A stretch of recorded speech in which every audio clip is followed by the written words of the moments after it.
माता पिता, हमारे शिक्षकगण, प्यारे बच्चों एवं बच्चियों, मैं समझ नहीं पा रहा हूँ कि मैं कहाँ से अपनी बात शुरू करूँ। उपलब्धि आपकी, बच्चे आपके, उपलब्धि आपके बच्चों की, और आपने अवसर मुझे दिया, इसका श्रेय मैं प्राप्त कर रहा हूँ। लेकिन यहीं से मेरी जिम्मेदारी वही शुरू हो गई थी जब आपने हम पर विश्वास किया था और अपने जिगर के टुकड़े को सौंप दिया था कि आप जैसा चाहें, जिस तरह चाहें, इसको सजाएं, संवारें। अनेक अवसर ऐसे आए होंगे जब मैंने इन बच्चों को, इन बच्चियों को दंडित किया होगा, डांटा होगा, फटकारा होगा। अनेक ऐसे अवसर आए होंगे जिसमें आपके मन में भी मेरे प्रति, विद्यालय के प्रति आक्रोश हुआ होगा। लेकिन सबके बावजूद बच्चों की जो उपलब्धि है उसके लिए मैं आप सबों को बधाई देता हूँ और आपको धन्यवाद देता हूँ कि आपने इसका श्रेय मुझे दिया और मुझे भी इसके हिस्सेदार बनाया। मैं आप सबों का शुक्रगुजार हूँ। आपने मुझे इस योग्य समझा कि आपके इतने योग्य बच्चों को मैं पढ़ा सकता हूँ। आज यह जो कार्यक्रम आयोजित किया गया है वह इसलिए नहीं कि हमारे बच्चे बहुत अच्छे हैं, इनसे ज़्यादा अच्छे बच्चे नहीं हैं, यही सीमा समाप्त हो जाती है। पूरे बच्चे जब तक पढ़ते रहे हैं विद्यालय में, सैकड़ों बार मैंने इनको कहा होगा कि सफलता जब भी हमें मिलती है तो हमारी जिम्मेदारी बढ़ जाती है। जब भी ईश्वर हमें कुछ देता है हमारी जिम्मेदारी बढ़ जाती है। जैसे आपने अपने बच्चों को दिया, मुझे मेरी जिम्मेदारी बढ़ गई। उसी तरह बच्चों को सैकड़ों बार बताया होगा कि सक्सेस इज ऑलवेज डिमांडिंग। याद होगा आपको, सफलता मांग करती है, मांग करती है। Success is a journey, it is not a destination. मैंने सैकड़ों बार अपने बच्चों को बताया होगा, बच्चियों को बताया होगा कि सफलता एक यात्रा है, यह एक पड़ाव नहीं। आप इसको पड़ाव कभी न समझें। और सबसे बड़ी बात यह कि हमारी क्या आर्थिक दशा है। मैंने सैकड़ों बार इन बच्चों को बताया होगा कि दूसरों को तभी हम सम्मान दे सकते हैं जब गर्व होगा हमें अपने माता पिता पर। मैं हर दिन ये बातें अपने बच्चों को बताया करता हूँ। जो बच्चा अपने माता पिता को सम्मान नहीं दे सकता वह किसी दूसरे को सम्मान नहीं दे सकता। अगर सपने में भी हमारे मन में अपने माता पिता के प्रति कभी कोई ऐसा भाव आ जाता है, उसके लिए हमें पश्चाताप करना चाहिए। और जब पश्चाताप होता है हम फिर से सक्रिय होकर अपने जीवन की यात्रा प्रारंभ करते हैं। आज यह अवसर है इन बच्चों को याद दिलाने का कि आपकी सफलता की जो यात्रा शुरू हुई है इसको मुकाम तक पहुंचाएगा। उसका मुकाम आप पढ़ लिख कर कोई नौकरी कर लेंगे, पैसा कमा लेंगे, वह नहीं। आप विशिष्ट हैं, आप में कुछ है, आपके भीतर जो आग है उसको सुलगाने की जरूरत है, उसको जलाए रखने की जरूरत है। हवा का कोई झोंका उसे बुझा न दे, इसका प्रयास जारी रखना चाहिए। हवा चलती है, कहते हैं कि समय सहायक सबल को निवल के तुम न सहाय, पवन जगत जगावत आग को दीप ही दीप बुझाए।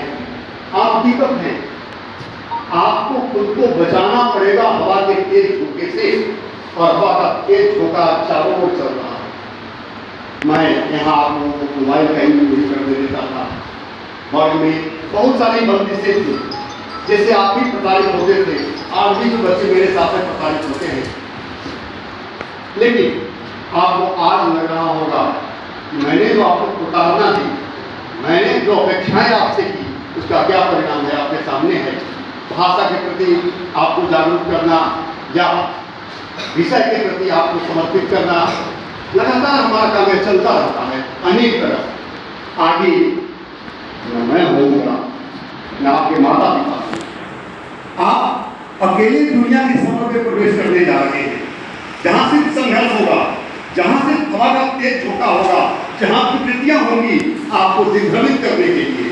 आपके पास मोबाइल फोन होगा, आपके घर में प्रेम कर देंगे आपको कि बच्चे के संपर्क में हम रह सके, बच्चों का हाल चाल जान सके। प्यारे बच्चों, उसका कभी दुरुपयोग नहीं कीजिएगा। उस पर ऐसी चीजें भी हैं जो आपको अपने मार्ग से विचलित करेंगे, उनसे आप खुद को बचाइएगा। आपके बहुत सारे ऐसे साथी मिलेंगे जो बहुत तरह से आपको अपने कार्य से विलग करने का प्रयास करेंगे, उससे खुद को अपने आप को आपको बचाना होगा। आप देखते हैं फसल की जो अच्छी नस्ल होती है उसमें कीड़ा जल्दी पकड़ लेता है, आम की जो अच्छी नस्ल होती है वो बहुत जल्दी सड़ जाता है। आप विशिष्ट हैं, आप ऐसे नहीं हैं जिसको यूं ही छोड़ दिया जाए और अब आपका संरक्षक कोई नहीं है, न आपके माता पिता रहेंगे और न मैं रहूँगा। मैं आपके माता पिता का सिपाही था, मैं पहरेदारी करता था जितना कर सकता था। आज आप बिना पहरेदार के रहेंगे, वहाँ खुद अपनी पहरेदारी आपको करनी है। इसलिए प्यारे बच्चों, जितना ज़्यादा यहाँ से जाने के बाद जहाँ कहीं भी पढ़ेंगे अपने माता पिता के संपर्क में रहेंगे, एक भी दिन बिना बात किए नहीं रहिएगा। आपकी छोटी छोटी समस्याएं तो होंगी, उसको भी शेयर कीजिएगा माता पिता से। आज हमारे बच्चों के भीतर जो संवेदना होती है, मैं बाद में भी खुलकर बच्चों से बातें करता था, आज अवसर मिला है आप लोगों के साथ बात करने का। मनुष्य के भीतर जो संवेदनाएं होती हैं, जिसमें सबसे बड़ी भूख होती है सेक्स की। बच्चे जब स्कूल में आते हैं तो सेक्स एक बड़ी कसौटी होती है बच्चों के सामने। बच्चों के शरीर का रसायन बदल जाता है, तरह तरह के स्राव होने लगते हैं बच्चों के भीतर उम्र के साथ, और वहाँ विभ्रमित होने की संभावना बहुत है। इसलिए आप सभी अभिभावकों से, माता पिता से मेरा आग्रह होगा कि बच्चों से हर बात कीजिए, बच्चों के हृदय में प्रवेश करके बात करने का प्रयास कीजिए। बच्चों के साथ आपका ऐसा संबंध रहना चाहिए कि आपका बच्चा अपनी एक भी बात आपसे छुपा न सके। अगर किसी बच्ची के मन में, किसी बच्चे के मन में किसी बच्ची के प्रति और बच्ची के मन में किसी बच्चे के प्रति कोई भाव उत्पन्न होता है, कोई आकर्षण पैदा होता है, वह भी आपके साथ शेयर अगर आपका बच्चा करता है, तभी आपका बच्चा सही रास्ते पर रह पाएगा। मैं आप बच्चों के सामने आपके से ये बातें कर रहा हूँ, और इन्हीं बातों के लिए मैंने आपको बुलाया है। यह बड़ा ही जरूरी है, एक बड़ी समस्या है आज समाज में बच्चों के साथ, और विभ्रमित करने के लिए सोशल साइट्स हैं, सोशल मीडिया है, जिसके संपर्क में हमारे बच्चे रहते हैं। ये सारी बातें मैं बच्चों से वर्ग में भी करता रहा हूँ, मैं खुलकर बच्चों से बातें करता हूँ, आपको भी बच्चों से खुलकर बातें करता हूँ। यह मेरा सौभाग्य है। मेरी बार बार दृष्टि रमन पर चली जाती है।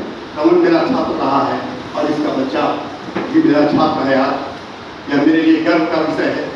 राम बाबू मेरा बेटा है और इसकी बेटी भी मेरी छात्रा है, तो ये बड़े गर्व का विषय है मेरे लिए कि इतना लगाव, इतना जुड़ाव, इतना लंबा संबंध हम लोगों का है, और इस संबंध को आप कायम रखिएगा। प्यारे बच्चों, मैं रहूं ना रहूं, विद्यालय आपका रहे, यह जिम्मेदारी मैं आपको सौंपता हूँ। मनुष्य की जिंदगी सीमित है, समय आएगा जब मैं नहीं रहूंगा, लेकिन विद्यालय मत भूलिएगा। विद्यालय आपका है, आपकी बपौती है। विद्यालय भवन से नहीं बनता, विद्यालय जमीन से नहीं बनता, विद्यालय आपसे बनता है, विद्यालय आपसे बनता है। आप माता पिता विद्यालय बनाते हैं, मेरा यह सौभाग्य है कि इस विद्यालय को मैंने अपनी कभी बपौती नहीं समझी है। यह खाली रेल का डब्बा होगा, बच्चे नहीं होंगे, आप नहीं होंगे तब। लेकिन मुझे इस बात का दुख है कि आप भी हमारे बड़े माता पिता नहीं आए हैं, और माता पिता कम आते हैं।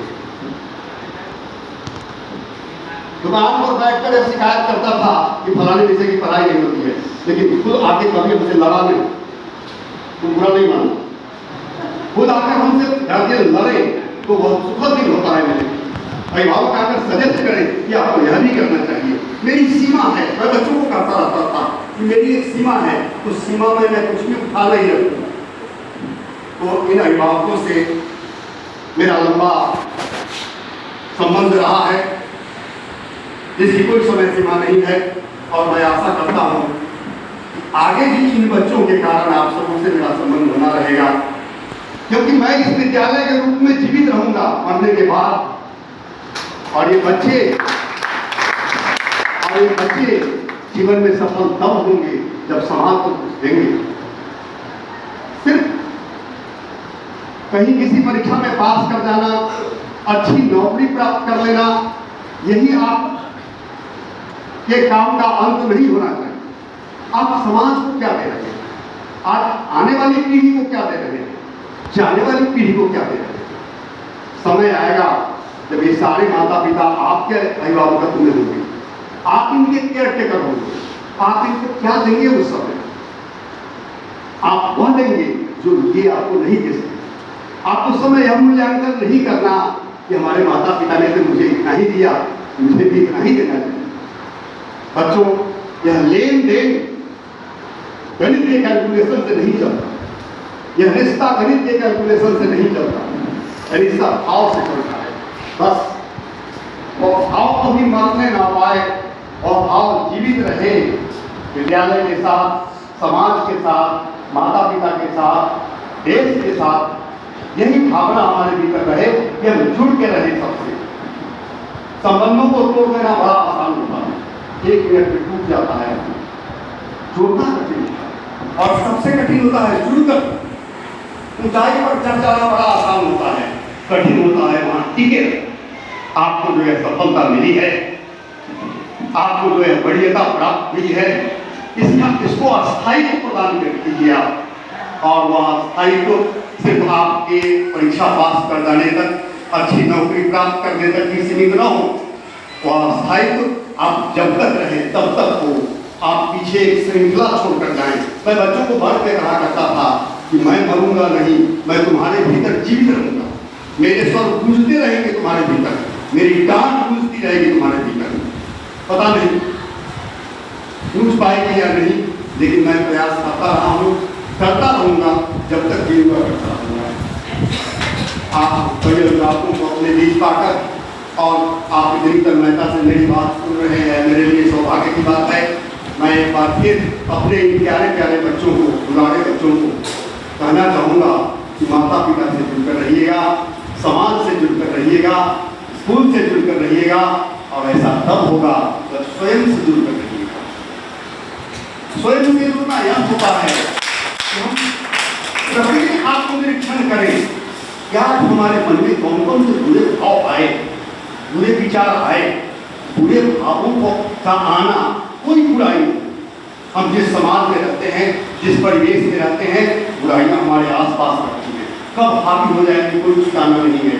जैसे रोगाणु हमारे आसपास रहते हैं, बस रोग निरोधक क्षमता बढ़ाकर रखी है, जैसे रोगाणुओं से बचने के लिए रोग निरोधक क्षमता बढ़ाकर रखी है, वैसे सामाजिक विकृतियों से स्वयं को बचाकर रखने के लिए वही रोग निरोधक क्षमता बढ़ाकर रखनी है। प्यारे बच्चों, आपकी संगति में कोई भी बच्चा रहे, कहीं का बच्चा रहे, आपसे प्रभावित हो, आप उसको ठीक रास्ते पर रखें, आप कहीं भी उससे पीछे ना हटें। आप समाज को, राष्ट्र को इसी रूप में कुछ दे सकते हैं। आपके पीछे जो पीढ़ी चली आ रही है, आप बच्चे जब भी छुट्टी में आए, विद्यालय में आए, अपने पीछे जो बच्चे हैं उनसे बात करें और आप उनको क्या करना चाहिए। अनुशासन का जो बड़ा बंधन यहाँ कायम किया गया है, उससे उबना नहीं चाहिए उनको। जैसे आप भी कई बार उबने लगे थे, लेकिन मैंने बंधन ढीला नहीं, आपके साथ संघर्ष करता रहा। कई बार आपके साथ तनाव की क्षण भी मेरे जीवन में आए, लेकिन कभी आपके मन की दुर्भावना ना आई और ना आए। हमारे बच्चे हैं, तो बच्चों इस भाव से भी कभी कभी विद्यालय आप आइए, जो आगे आने वाली पीढ़ी है उससे बात कीजिए, उनको कैसे परीक्षा देनी चाहिए, कैसे तैयारी करनी चाहिए, विद्यालय की गतिविधियों में किस प्रकार भाग लेना चाहिए, इस सब पर ध्यान दीजिए और आप जीवन में सफल हो, आप आगे बढ़ें, बहुत आगे जाएं और सिर्फ पढ़ाई तक ही अपने को सीमित नहीं रखें। समाज को, देश को, परिवार को, सबको कुछ देकर जाएं। देने वाला जो होता है वह दाता होता है। आप दाता एक राम की भिखारी सारी दुनिया, आप अपने को दाता समझिए। और दाता वही होता है जो भिखारी होता है। राम दाता इसलिए बन सका कि जंगल में भीख मांगता रहा, भटकता रहा जंगल में। मर्यादा जी खोज में भटकाव था उसके जीवन में और वह बन गया दाता। आप भी खोज करेंगे, आप ही दाता बन जाएंगे। बहुत लंबी बातचीत तो जीवन भर होती रही है, एक बार फिर मैं आपको नहीं रुकाना चाहता। आप सबों के प्रति आभार प्रकट करता हूँ और आप सबों से अपेक्षा करता हूँ कि इन नन्हे मुन्ने बच्चों में जो अच्छाइयाँ हैं उनको संरक्षित करने में थोड़ा समय आप दें। आज जीवन बड़ा महत्व भरा है, हमारे सारे अभिभावक बहुत व्यस्त है। अप्सरा इतनी प्यारी बच्ची मेरी रही है, मैं इसके पिता को नहीं पहचानता हूँ। संजय जी हैं, संजय जी के दोनों छोटे भाई बैठे, संजय जी, विजय और राजू यहाँ के छात्र रहे हैं। लेकिन आपसे कभी मेरी भेंट नहीं, न उनकी माँ से कभी भेंट है। तो और देखिए यह हेड गार्ड होनी चाहिए। आप लोग बच्चों को कभी कभी आइए और बताइए कि पेरेंट्स को भी विद्यालय लाएं। हर्षराज के पिताजी हैं क्या? हाँ, माता भी उसकी है। बहुत इन्होंने बताया, देखिए माँ कैसी होती है। हर्षराज के पिताजी ने, हर्षराज के पिताजी एक दिन मेरे पास पहुँचे पहले, परीक्षा से पहले, कि थोड़ा इंटरनल में मार्क्स दीजिएगा। मार्क्स मैं कहाँ से दूंगा, मेरे पास है क्या? मेरे पास तो एक ही संपत्ति है, आपने जो दी है। मैं देता नहीं हूँ किसी को। मार्क्स रखा हुआ है, बच्चे जो अच्छा करेंगे ले लेते हैं। मेरा सौभाग्य है कि अभी तक मैं इस परिसर में भेदभाव की कोई राजनीति नहीं चलती है कहीं से भी। हमारे सभी बच्चे बच्चे हैं। मैं नहीं समझता कि हमारे बच्चों ने कभी यह महसूस किया होगा कि ना तो लिंग भेद और ना ही तो जाति भेद और ना ही तो किसी तरह का भेदभाव हम बरतते हैं। और हमारे बच्चे जो अच्छा करते हैं, जो आगे बढ़ते हैं, उनमें जो अच्छाइयाँ हैं उनको हम सींचते हैं, उनको हम निगौनी करते हैं, उसका घर पर पार हटाते हैं। बच्चों की कृतियों के लिए बच्चों को डांटना, कभी थप्पड़ लगा देना, कुछ करना, कभी आपको भी तंग करना, आपके यहाँ भी कंप्लेन भेजना, बस सब वही है जैसे कपड़े को झाड़ते हैं गंदगी को हटाने के लिए। तो हमारे इन बच्चों में से किसी को कभी मेरी कोई बात, किसी बात से चोट लगी हो, उसको याद रखती हूँ। मैं नहीं चाहता कि दे दीजिए वापस, याद रखिएगा मैंने चोट पहुँचाई थी आपको। और जब तक जीऊँगा और आप में कोई गड़बड़ी देखूंगा तो चोट पहुँचाता रहूँगा। आप भले ही उसको स्वीकार करें ना करें, मैं चोट पहुँचाता रहूँगा, क्योंकि मैं समझता हूँ कि विधाता ने मुझे यह जिम्मेदारी दी है। प्यारे बच्चों, आप हमारे अभिभावक या बच्चे कभी यह नहीं सोचें कि हमारे पास पैसा कम है, हम कैसे अपने बच्चे को पढ़ाएंगे। होकर समृद्धि सुख के अधीन मानव होता तपह छीन। समृद्धि और सुख तप से छीन करता है मनुष्य को। इस विद्यालय की समृद्धि है आप, दूसरी कोई समृद्धि विद्यालय नहीं। आपकी समृद्धि है बच्चे, आपकी दूसरी कोई समृद्धि काम नहीं आएगी। और आप बच्चों की समृद्धि है आपके भीतर का गुण। किसी समृद्धि का कोई महत्व नहीं है। किसको समझिए आप गुणों को संरक्षित करिए, पैसा कभी संरक्षित नहीं कीजिए। और इसके लिए यह कोई बच्चा नहीं सोचे आपने कितना पढ़ा होगा कि कितने लोग ऐसे हुए हैं जो बड़े गरीब थे और बहुत आगे बढ़े हैं। और एक कहानी सुनाकर मैं अपनी बात समाप्त करता हूँ। बच्चों के लिए एक मूर्तिकार था, वह पत्थरों को तराश कर मूर्तियाँ बनाता था। दो पत्थर उसके पास लाए गए मूर्तियों को बनाने के लिए।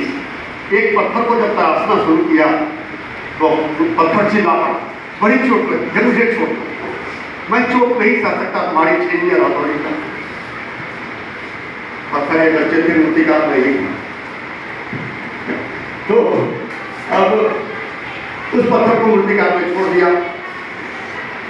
दूसरा पत्थर जो था उसको तराशना प्रारंभ किया।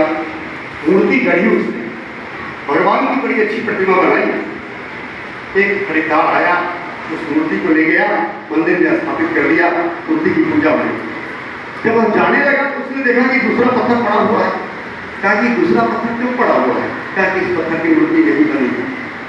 क्या ये पत्थर भी हमको दे दीजिए ना, क्या कीजिएगा? दक्षिण भारत की कहानी है, वहाँ मंदिरों में नारियल फोड़ा जाता है, भगवान के सामने लोग नारियल फोड़ते हैं जरूर। तो उस पत्थर को भी ले गया, जो पत्थर पर आशा गया था, छेनी और हथौड़ी का प्रहार सहा था, वह भगवान की जगह बैठा और वह पत्थर नीचे रख दिया गया नारियल फोड़ने के लिए। आज तक पीटा जा रहा है और नारियल फोड़ा जा रहा है।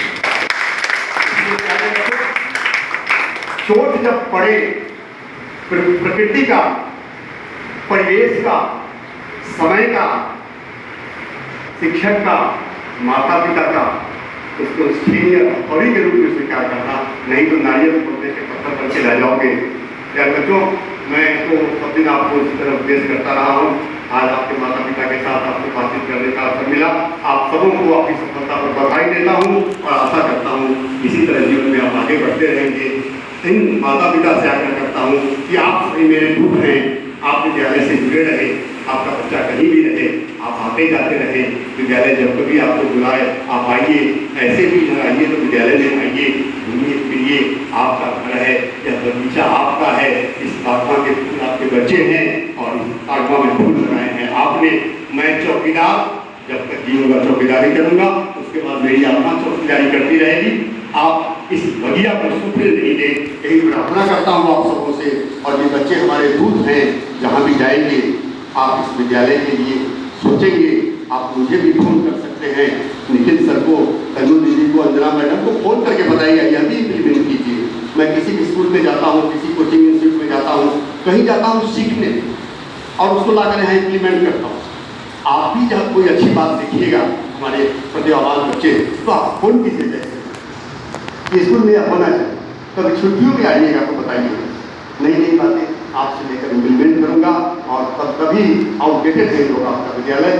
आपको बहुत बहुत शुभकामनाएं, आप जीवन में बहुत आगे बढ़े और आप सबों का